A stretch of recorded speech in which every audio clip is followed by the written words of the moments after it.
Paz seja com todos. Hoje nós vamos falar sobre uma passagem de 1 Reis, capítulo 13. Um profeta não identificado de Judá obedece a Deus, repreendendo ousadamente a Jeroboão. Mas depois ele é morto em razão da sua desobediência. Já deixe o like para ajudar na divulgação do vídeo e vamos para este importante estudo. Eu vou lendo os versículos e apresentando as explicações para que nós possamos tirar uma importante lição. Por ordem do Senhor, um homem de Deus foi de Judá a Betel, quando Jeroboão estava de pé junto ao altar para queimar incenso. Na Bíblia é muito comum designar um profeta como um homem de Deus. Então nós podemos entender como sinônimo de profeta. E Jeroboão, ele foi o primeiro rei de Israel com os reinos divididos. Então ele foi o primeiro rei do reino do norte, quando as 10 tribos do norte se desligaram do reinado de Roboão, filho de Salomão. Verso 2. Ele clamou contra o altar, segundo a ordem do Senhor.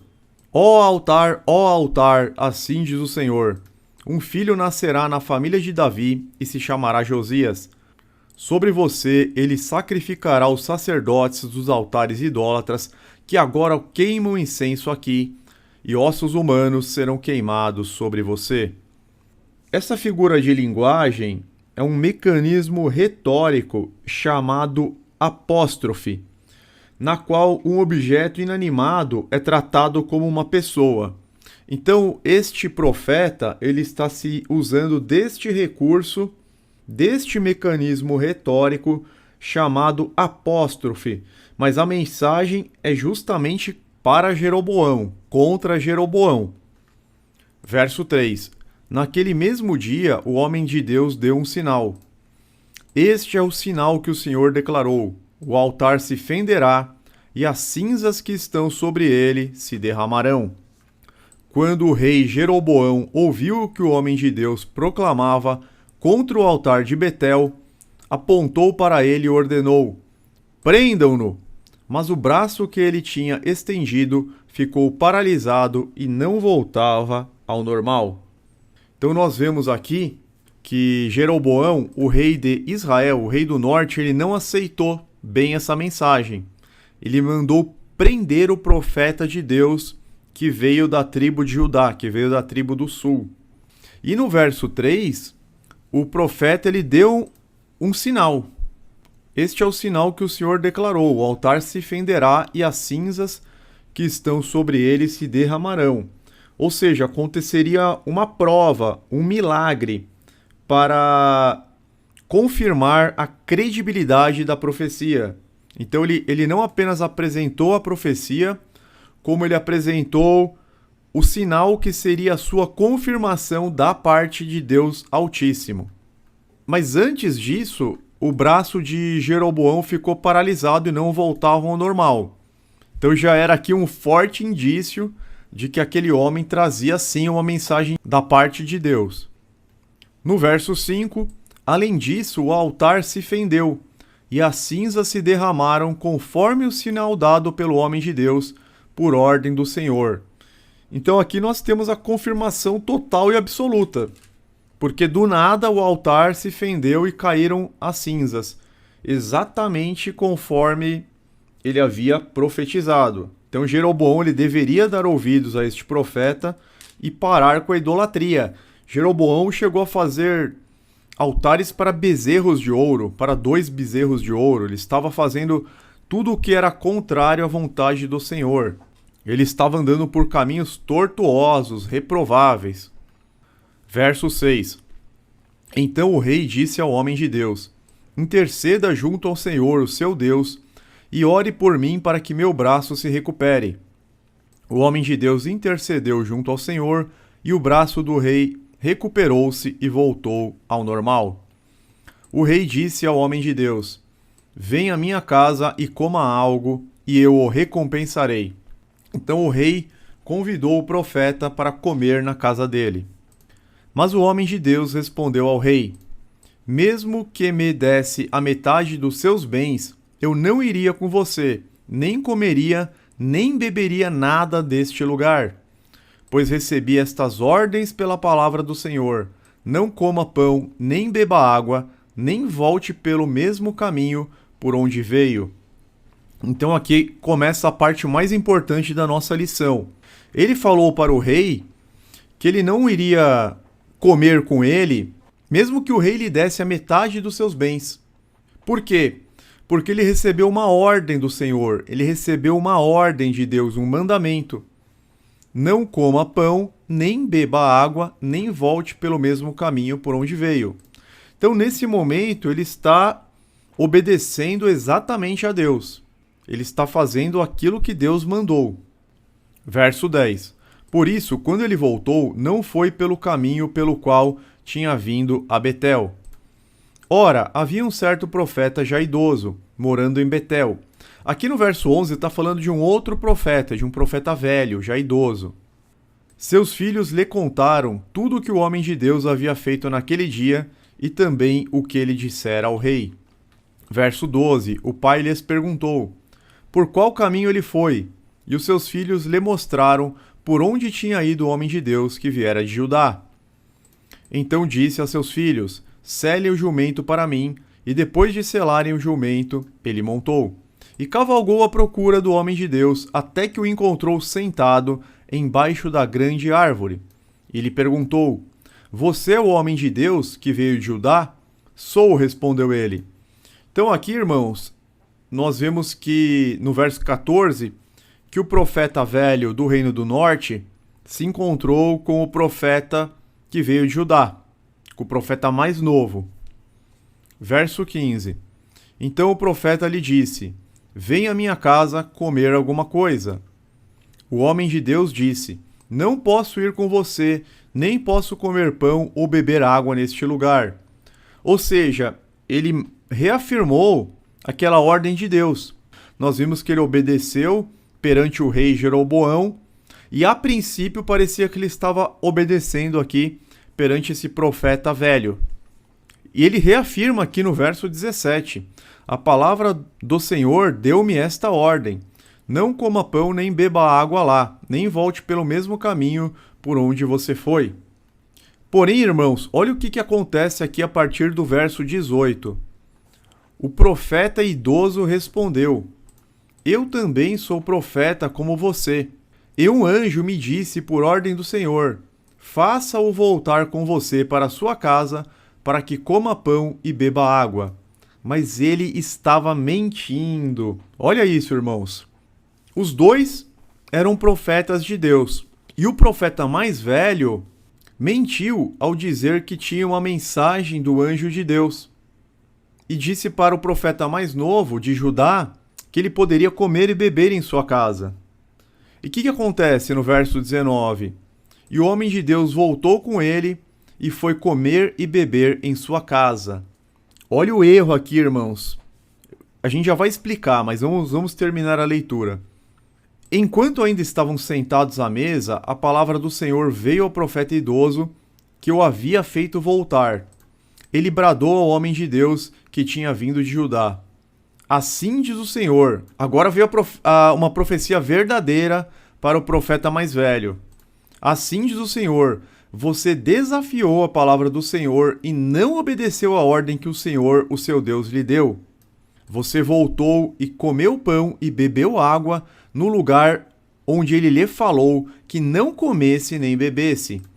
Por isso, o seu corpo não será sepultado no túmulo dos seus antepassados.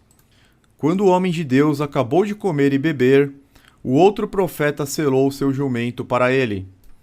Então, esse profeta mais velho, no momento que eles estavam na mesa, veio uma revelação verdadeira da parte de Deus. E veio uma coisa pesada. Você desafiou a palavra do Senhor e não obedeceu a ordem que o Senhor, o seu Deus, lhe deu. Então Deus está falando: você voltou, você comeu pão, bebeu água no lugar que eu te proibi, que eu falei para você não fazer isso. E aí eles terminaram de comer, o homem de Deus terminou de comer, o profeta velho selou um jumento para ele ir embora. Mas olha o que acontece, verso 24. No caminho, um leão o atacou e o matou, e seu corpo ficou estendido no chão ao lado do leão e do jumento.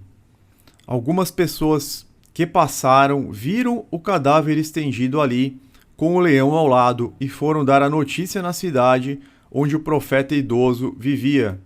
Quando outro profeta soube disso, exclamou: é o homem de Deus que desafiou a palavra do Senhor. O Senhor o entregou ao leão, que o feriu e o matou, conforme a palavra do Senhor o tinha advertido. Até aqui, até o verso 26. Então nós vemos que o profeta jovem, ele começou bem. Ele começou obedecendo a Deus, ele demonstrou grande coragem de ir até o rei idólatra de Israel para repreendê-lo, para passar a mensagem, mas ele falhou na volta. Por isso que a Bíblia diz também que é melhor o fim das coisas do que o começo, porque ele começou bem, em obediência, cumprindo a missão de Deus, mas na volta ele estragou tudo, ele foi desobediente, ele desobedeceu a Deus. E ele foi ingênuo porque ele não discerniu o espírito de profecia. Um dos testes-chave para identificar um verdadeiro profeta era se a sua palavra se conformava ao que Deus havia revelado antes. Nós podemos pegar, por exemplo, Deuteronômio 13, versos 1 a 3. Se aparecer entre vocês um profeta ou alguém que faz predições por meio de sonhos, eles anunciaram um sinal miraculoso ou um prodígio, e se o sinal ou prodígio de que ele falou acontecer, e ele disser: vamos seguir outros deuses que vocês não conhecem, vamos adorá-los, não deem ouvidos às palavras daquele profeta ou sonhador. O Senhor, o seu Deus, está pondo vocês à prova para ver se o amam de todo o coração e de toda a alma. No caso aqui de 1 Reis 13, foi algo semelhante. Apareceu um profeta, mas falando algo contrário ao que o próprio Deus tinha falado ao profeta mais novo. Então o profeta mais jovem de Judá, ele tinha uma ordem direta de Deus. Quando um homem fala para ele algo contrário, ele teria que ter tido discernimento. No mínimo, ele teria que ter consultado a Deus para saber se realmente a ordem havia mudado, o que não é comum, porque Deus ele nunca se contradiz. Na pior das hipóteses, ele teria que falar para o profeta mais velho: olha, eu preciso orar a Deus, eu preciso de um sinal da parte de Deus, porque não é esta ordem que eu tenho, não é esta ordem que eu recebi do Altíssimo. E continuado no seu caminho, ido embora conforme Deus tinha falado: não coma nem beba neste lugar. Simplesmente entregue a mensagem e vá embora. Então faltou para ele discernimento. A Bíblia fala, 1 Tessalonicenses 5, versos 20 a 21, não tratem com desprezo as profecias, mas ponham à prova todas as coisas e fiquem com o que é bom. Ele já tinha recebido a profecia, ele já tinha recebido. Quando vem outra em sentido contrário, ele teria que ter, no mínimo, colocado à prova. E Deus, ele, mesmo com o profeta velho tendo mentido, Deus usou ele para uma mensagem verdadeira. Então nós vemos que o Senhor ainda usou o profeta idoso como um meio para transmitir a sua palavra, apesar de seus pecados e enganos. Apesar do profeta velho ter pecado, ter mentido para o profeta de Judá, Deus ainda usou. Por quê? Porque os dons espirituais não são a mesma coisa que a piedade, que a fidelidade. Nós vemos em Mateus 7, 22, muitos me dirão naquele dia: Senhor, Senhor, não profetizamos em teu nome? Em teu nome não expulsamos demônios e não realizamos muitos milagres? Então eu lhes direi claramente: nunca os conheci, afastem-se de mim, vocês que praticam o mal. Os dons, eles são dados independentemente da fidelidade do profeta. Porque Deus ele pode usar quem ele quiser, da forma como ele quiser. Não é porque aquele homem, aquela mulher tem um dom, aquilo não significa que seja um servo legítimo de Deus. Um verdadeiro discípulo de Jesus, não necessariamente ele é um verdadeiro discípulo de Jesus. E é interessante a questão do leão e do jumento parados. O leão está parado aqui não como um predador, mas como um agente da providência divina. Agora vamos para as lições finais desta passagem. O profeta anônimo serve como uma lição de contrastes. Por um lado, ele deve ser imitado. O Senhor lhe deu uma perigosa tarefa a cumprir, mas ele não hesitou em obedecer a Deus, entrando em território hostil com uma mensagem ousada a um rei hostil. O rei poderia mandar matá-lo. O Jeroboão ele era totalmente idólatra. Então ele teve a coragem de entregar uma mensagem contrária ao rei, um rei hostil, perigoso. Ele cumpriu uma tarefa difícil. Da mesma forma, também devemos ter coragem para dar testemunho de Deus e de Cristo em meio a um mundo hostil. Nesse sentido, nós devemos imitá-lo. Nós temos que ser corajosos para pregar a palavra de Deus, mesmo neste mundo totalmente dominado pelo pecado, mesmo neste mundo totalmente corrompido e decaído. Mas por outro lado, o profeta é uma clara advertência contra a desobediência a Deus. Ele confiou em um profeta mais velho que lhe pareceu ter mais experiência, mas que contradisse a palavra de Deus. Olha que perigo! Em vez de confiar nas claras e inequívocas ordens que Deus lhe tinha dado, ele sofreu a consequência de sua desobediência com justiça. Então ele foi confiar no outro profeta que parecia ser mais velho, mais experiente, mas que por outro lado trouxe uma mensagem contraditória, uma mensagem que contradisse as próprias palavras de Deus a ele. Ele teria que ter colocado à prova no mínimo. Ele não poderia simplesmente acatar aquilo como uma verdade, como uma ordem de Deus.